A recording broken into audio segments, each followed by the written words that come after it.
नमस्कार, स्वागत है आपका एक बार फिर से हमारे इस खास कार्यक्रम में जो आधारित है कानाफूसी और गपशप पर। इस सप्ताह हम कई सारी रोचक खबरें लेकर आए हैं, तो चलिए शुरू करते हैं पावर सेंटर।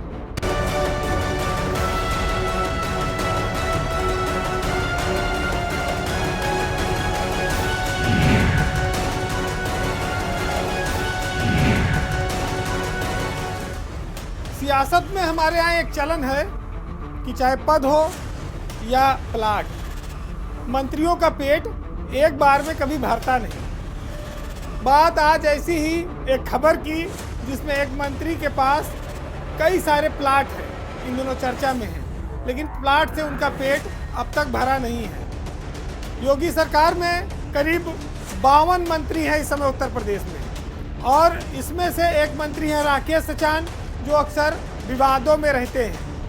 राकेश सचान फतेहपुर से विधायक हैं और उनके नाम पर एक खुलासा हुआ है जिसमें वो करीब 72 प्लाट उनके नाम पर पाए गए हैं। राकेश सचान 1 साल की सज़ा पाए हुए हैं एक आर्म्स एक्ट के मामले में, और ये मामला साधारण था, लेकिन जब उनको सज़ा सुनाई जाने का वक्त आया तो वो अदालत से फाइल लेकर भाग गए थे, और उसके बाद खैर किस तरह से उनकी जमानत हुई, वो उन पर तमाम गंभीर आरोप थे।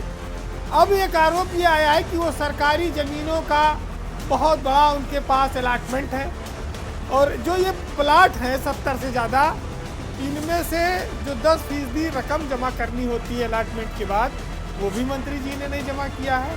और ये 2012 और 13 के प्लाट हैं, यानी कि हम 23 में खड़े हैं। 10 साल पुराना मामला है। यहाँ किसी का पैसा अगर 2-3 महीने में न जमा हो तो अथॉरिटियाँ हैं, यूपी सीडा है, एलडीए है, केडीए है, ये सब प्लाट आपका खारिज कर देती है, शर्तों के साथ देती है। लेकिन मंत्री के मामले में क्या रहा, भगवान जाने क्या होता रहा। कोर्ट से सजा भी हो गई तब भी मंत्री बने। अच्छा, एक महत्वपूर्ण बात यहाँ ये भी आ जाती है कि प्लाट जो मंत्री जी के नाम है वो उसी विभाग के मंत्री भी हैं। उत्तर प्रदेश लघु जो उद्योग विभाग है, जिसको आप एमएसएमई डिपार्टमेंट बोलते हैं, इस समय उसी के वो मंत्री हैं, उसी के तहत ये प्लाट अलॉट होता है। हालांकि तब वो मंत्री नहीं थे और प्लाट लेते गए मंत्री जी। अब जब आप नज़र डालेंगे तो पाएंगे कि फतेहपुर के जो इंडस्ट्रियल एरिया है, जिसमें 2 जगहें हैं, चकहता और सुधवापुर, यहाँ पर मंत्री जी के पास 70 से ज़्यादा प्लाट इनके नाम पर अलॉट हुए हैं। इनकी एक संस्था है अभिनव सेवा संस्थान, जिस पर ये इंडस्ट्रियल प्लाट अलॉट किए जाते रहे। लघु उद्योग भारती एक संस्था है जिसके खुलासे के बाद ये खबर आपके सामने आई है। इससे पूरी सियासत में उत्तर प्रदेश की खलबली मची हुई है, क्योंकि ये मामला 10 साल पुराना है। मंत्री थे तब तक छुपाए थे, पैसा नहीं जमा कर रहे थे। अब ये कह रहे हैं कि हम प्लाट सब अपना खारिज करा देंगे, हम नहीं लेंगे प्लाट। ये तो मंत्री पद बचाने की खातिर है, लेकिन आप देखिए कि 11 महीने की मात्र सरकार है, उसमें राकेश सचान कई बार विवादों में आ चुके हैं। योगी सरकार के सामने मंत्रियों की इन इच्छाओं से निपटने का अभी तक कोई इंतजाम नहीं है। अब ये जरूर है कि मंत्री जी या तो सिक्योरिटी मनी जमा करें या प्लाट खारिज कराएं। अच्छा, इसका खुलासा होता ना ये भी इतनी आसानी से। ये तो जब इन्वेस्टर समिट आई तो ये हुआ कि भाई निवेशक आ रहे हैं, एमओयू हो रहा है, तो इनको ज़मीन दी जाएगी। कहाँ दी जाएगी, ज़रा जो ज़मीनें हैं इंडस्ट्रियल एरिया के प्लाट से उनको चिन्हित किया जाए। उसमें खोजबीन में निकला कि मंत्री जी के नाम तो 70 से ज़्यादा प्लाट अलॉट हैं। तब राकेश सचान थे, आज वो मंत्री हैं। एक इंडस्ट्रियल एरिया में करीब 30-34 प्लाट है, एक जगह पे 40 प्लाट है। भैया इतना प्लाट आम आदमी को तो मिल नहीं रहा है, इंडस्ट्रियलिस्ट को मिल नहीं रहा है, मंत्री जी दबाए बैठे हैं। ये बात जब खुली तो सरकार माथा पीट ली। अब क्या कहें, खैर अब वो करना तो है, चूंकि मंत्री इसी विभाग में है। वहाँ के अधिकारी भी जिला उद्योग केंद्र के, उनकी हिम्मत नहीं वो मंत्री कुछ कह दें कि मंत्री जी क्या करोगे। ये तो मीडिया में चीज़ें आ रही हैं, तो अब शायद मंत्री जी इन प्लाटों पर कोई निर्णय करावें। लेकिन आप ये देखिए कि जिस प्लाट का पैसा नहीं जमा हुआ उसको 10 साल में खारिज नहीं होना चाहिए। आज कानपुर में उद्योग निदेशक का चार्ज मयूर महेश्वरी के पास है, वो यूपी सीडा के भी एमडी हैं। बड़े पावरफुल अफसरों में उनकी गिनती है। यहाँ छोटे छोटे लोगों पर रिकवरी आ जाती है। लेकिन 10 साल में कोई रिकवरी नहीं है। ये आपको हैरत में डालेगी, आश्चर्य में डालेगी कि क्यों कैसे चल रहा है हमारे यहाँ इंडस्ट्रियल डिपार्टमेंट। लोग कहते हैं कि जो मंत्री जी ने प्लाट 2 जगह लिए थे, यहाँ पर वो मोरंग डंप कराते थे और कभी कभी वो अस्थायी तौर पर गौशाला बनवा देते थे। तो भाई राजनीतिज्ञों के बहुत सारे कारोबार भी होते हैं, आखिर आमदनी का कुछ स्रोत तो होना चाहिए। अब चलिए देखते हैं कि अभी तक तो अदालत से फाइल लेके भागने का मामला था, अब ये प्लाट मंत्री जी छोड़कर भागते हैं या अपनाते हैं, इसका नतीजा क्या होगा ये काफ़ी रोचक होगा। जो सियासत की कभी बुलंदी पर थे, आज वो बीवी बच्चे समेत बियावान में हैं। सदन से पूरा परिवार आउट हो चुका है। ऐसे दिन की न कभी उन्होंने कल्पना की थी, न कभी सोचा होगा। ये जो सियासत है, ये आदमी को तमाम सारे रंग दिखाती है।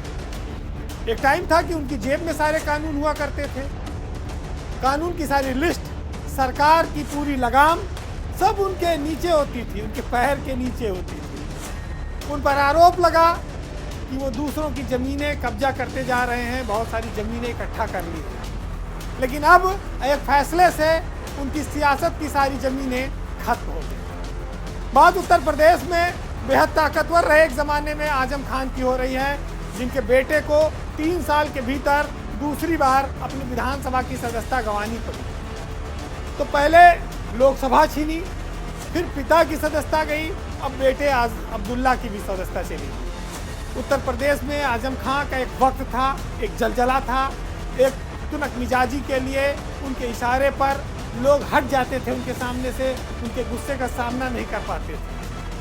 रामपुर को बताते हैं उन्होंने चमन कर दिया कि उत्तर प्रदेश में जब बिजली की बहुत क्राइसिस होती थी तब भी रामपुर जगमगाता रहता था। लोग कहते थे कि अब की गर्मी में मसूरी नैनीताल न चलो, रामपुर चलो, वहाँ हरदम लाइट आती है, एसी चलता है। लेकिन अहंकार, तुनक मिजाजी, इन सब का भी एक वक्त होता है, एक अंत होता है, और इसी ने शायद आजम खां के परिवार को सबसे ज़्यादा नुकसान पहुँचाया। आज नौबत यह आ गई कि रामपुर में आजम खां का परिवार सियासी रूप से समाप्त होने के कगार पर आ गया है। ऐसी स्थिति क्यों बनी? आप देखेंगे कि आजम खां जब सत्ता में थे तो वो अफसरों को कुछ नहीं समझते थे। उन्होंने बीजेपी से सीधी टक्कर मोल ले ली। प्रधानमंत्री नरेंद्र मोदी और मुख्यमंत्री योगी आदित्यनाथ पर भी उन्होंने बड़ी कड़ी टिप्पणियाँ की जब लोकसभा चुनाव हो रहे थे 2014 के। फिर 2019 के चुनाव में भी ऐसा ही रहा। अफसरों से वो जूते साफ करवाने के मायावती के उस अंदाज के बड़े हिमायती थे और बड़े कायल थे, और उन्होंने इसका सार्वजनिक मंचों से ऐलान भी किया। लेकिन सरकार नहीं आई तो फिर जो हस्र आप देख रहे हैं वो सबके सामने है। 27 महीने से ज़्यादा जेल काटनी पड़ी, बेटा परिवार सब पूरा परेशान रहा, सब जेल में रहे। अब दोबारा बाप बेटे दोनों विधानसभा के सदस्य चुने गए 2022 के विधानसभा चुनाव में, और दोनों की सदस्यता बारी बारी चली गई। इस बार मामला मुजफ्फरनगर का है, जब 2008 में पिता पुत्र एक गाड़ी से लौट रहे थे और वहां पर चेकिंग के नाम पर कुछ उनको असहजता हुई, जिसके बाद वहां धरने पर बैठ गए। बहुत सारे समाजवादी पार्टी के नेता आ गए और उसी दौरान एक मुकदमा लिखा गया, जिसमें इस बार अब्दुल्ला को 2 साल की सजा हो गई और उनकी विधायकी फिर चली गई। तो ये सियासत क्या क्या रंग और दिन दिखाती है, शायद आजम खान ने कभी सोचा नहीं होगा। लेकिन जब से MP MLA कोर्ट आई है, ये फैसले बड़ी तेज करती है और झटके भी बड़े तेज तेज देती है। अखिलेश यादव कई बार आजम खां को सपोर्ट करने रामपुर से लेकर मुरादाबाद और लखनऊ तक दौड़ लगाते रहे। उनका पार्टी में रुतबा कोई कम नहीं हुआ। जब वो जेल से बाहर आए, विधान परिषद के चुनाव में उनकी इच्छा से उम्मीदवार दिए गए। लेकिन लोग कहते हैं कि हर समय आपका एक जैसा स्टाइल नहीं चल सकता है, सियासत में भी ऐसे होता है, और जब आपका वक्त निकल जाता है तो फिर आप लाख कोशिश करें, परेशानी मिटाए मिटती नहीं, कोई मलहम असर करता नहीं। संघर्ष अब उतना होता नहीं विपक्ष के लिए इस सरकार में। तो फिर जिसके ऊपर सैकड़ों मुकदमे लग गए हैं, उसको ये बात समझनी होगी कि अतीत में कुछ गलतियां हुई। हालांकि आजम खान का कद ऐसा रहा है कि उन पर कुछ मुकदमे ऐसे लगे जिन पर आपको सुनकर और देखकर हंसी आएगी। कभी मुर्गी चोरी का, कभी किताब चोरी का। तो बीजेपी से उनकी जो ये टकराहट रही, उसका बड़ा भारी खामियाजा आजम खां और उनका परिवार आज भोग रहा है। इसी वजह से आज वो आसमान से ज़मीन पर आ चुके हैं। अर्श से फर्श पर वो पूरा परिवार है। विधानसभा, लोकसभा, किसी भी सदन से उन सब की पूरी सदस्यता उनकी ख़त्म हो चुकी है। सियासत में उत्तर प्रदेश में ऐसा कभी कोई उदाहरण नहीं रहा है। उनकी राजनीतिक हैसियत लगातार कम हो रही है। पार्टी में भी आगे चलकर क्या स्थिति बनेगी ये कहा नहीं जा सकता। लेकिन जिस तरह से सियासत में आजम खां का परिवार लगातार नीचे गया, लगातार उन पर सजाएं हो रही हैं, ये दर्शाता है कि कहीं उम्र के इस आखिरी पड़ाव पर जब वो पहुंच रहे हैं तो उनके सियासत का कहीं ये अवसान काल तो नहीं है।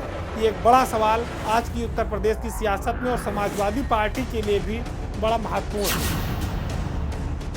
अगली खबर एक संवेदनशीलता से जुड़ी हुई खबर, कानपुर देहात की वो खबर जिसने पूरे प्रदेश को हिलाकर रख दिया। इस घटना में एक माँ बेटी की जलकर मौत हो गई।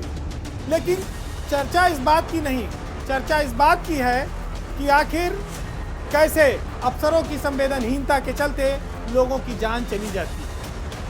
शुरुआत ग्राम समाज की जमीन के कब्जे से है, जहां 14 जनवरी को प्रमिला दीक्षित के घर पर बुलडोजर से पूरा मकान गिरा दिया गया।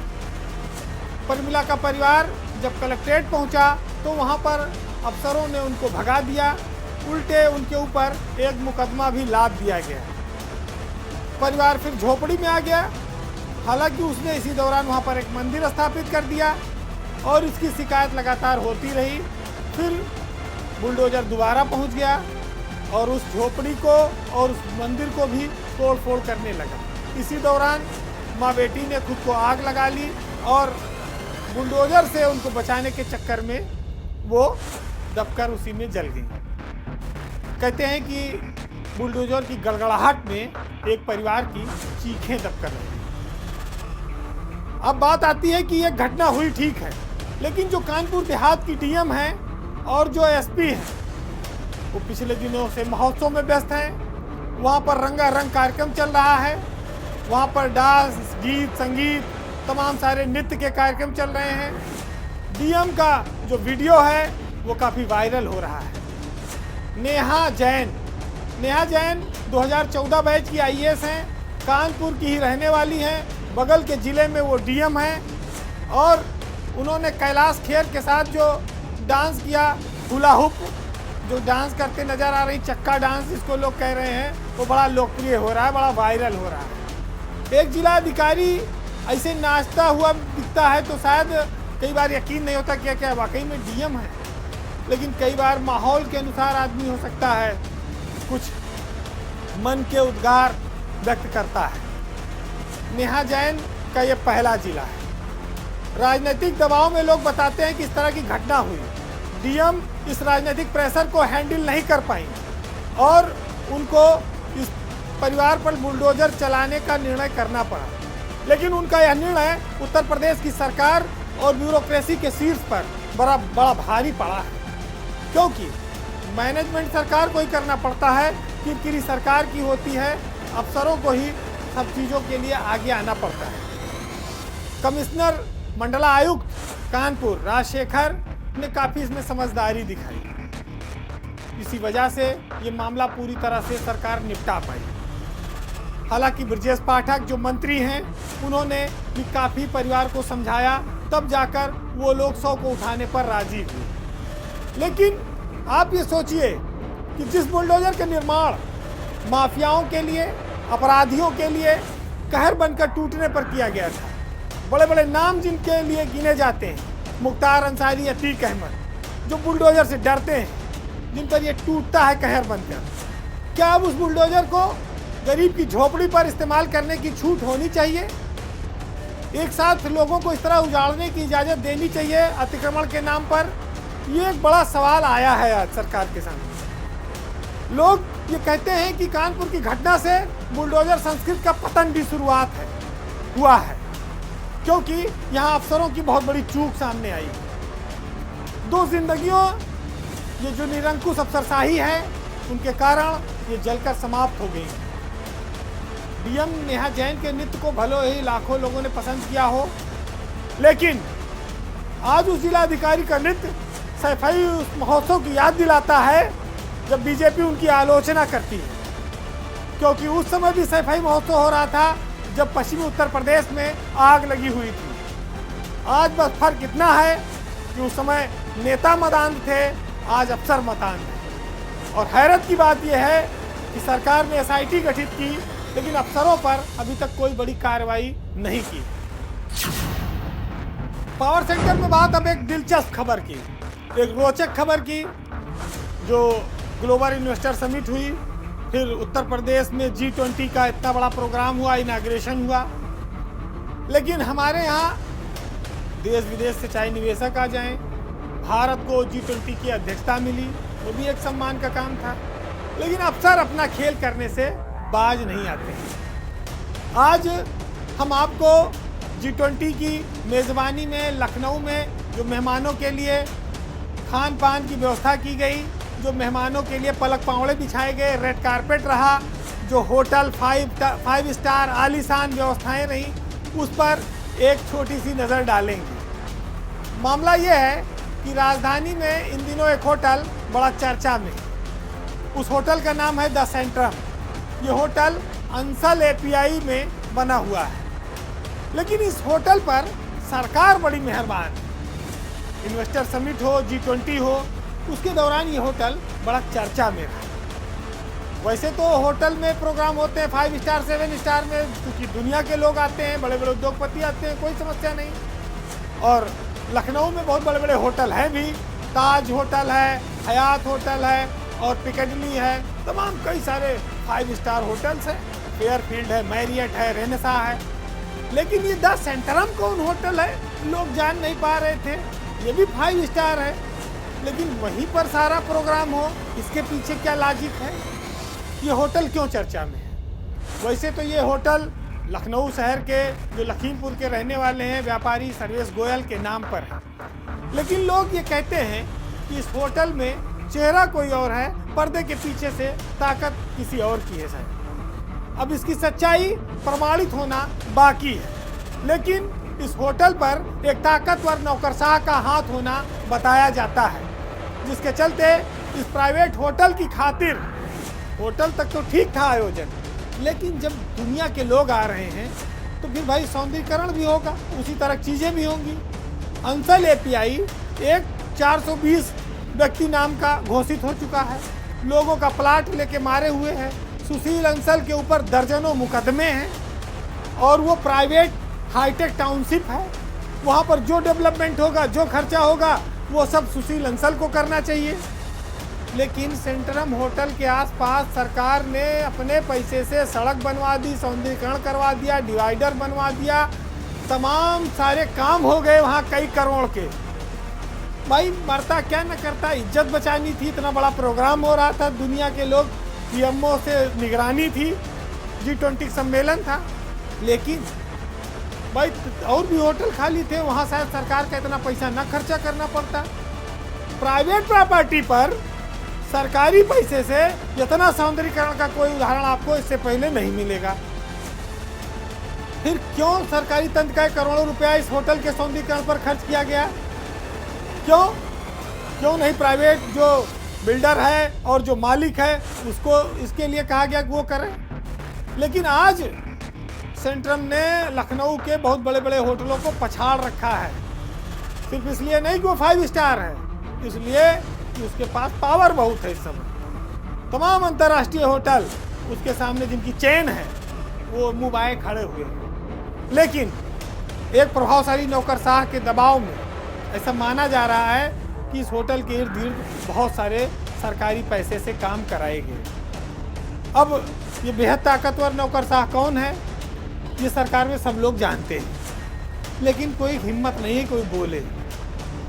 ये जरूर है कि हम इसको इस रूप में देखें कि बहुत सारे नौकरशाह होते हैं जो काफ़ी भाई पैसा कमाए रहते हैं, और हर आदमी ये सोचता है कि रिटायरमेंट के बाद कुछ ऐसा रहे ज़िंदगी में कि उत्साह बना रहे, तो उस नौकरी में रहते इतना बना लो, इतना हिसाब किताब खड़ा कर दो कि भाई रिटायरमेंट आराम से कटे, नगद पैसा आता रहे, किराए भाड़े पैसा आता रहे। तो इस तरह के इंतजाम भी अफसर करते हैं। बहुत सारे लोगों के पास संपत्तियां हैं। इन्वेस्टर समिट हुई और G20 हो गया, सरकारी पैसे कई सौ करोड़ रुपया खर्चा भी हुआ, तो थोड़ा से उसमें से भी भाई समुद्र से एक लोटा इधर भी आ गया, उसमें छिड़क दिया गया। प्राइवेट टाउनशिप में क्या फ़र्क पड़ जाता है। लेकिन हैरत की इस बात की है कि सरकार सारी बात जानती है। ये भी जानती है कि सुशील अंसल ने लखनऊ के और प्रदेश के लोगों के हजारों करोड़ रुपया मार रखा है। लोग भटकते हैं उसके यहाँ जाकर, ज़मीनों की रजिस्ट्री नहीं हो रही है, लोगों के पास प्लाट के कागज़ हैं, अलाटमेंट हैं, और उसके खिलाफ कार्रवाई करने के बजाय उसका सौंदर्यीकरण कराया जा रहा है कि अंसल में और लोग पैसा इन्वेस्ट करें तो भगोड़ा और पैसा लेके भाग जाए। तो आप सोचिए कि सरकार ने जिस उद्देश्य से काम किया उसका लाभ और कौन कौन ले रहा है, इस पर भी ध्यान जाना चाहिए। बहरहाल उत्तर प्रदेश में ये सब अफसरों के खेल बड़े समय से चलते रहे हैं। इन पर बहुत लगाम लगा पाना बड़ा कठिन रहता है, माना जाता है। लेकिन हम तो जो बात रखनी है वो आपके सामने लाएंगे। इसका नफ़ा नुकसान, अच्छाई बुराई क्या है, ये देखने वाले और जनता समझे।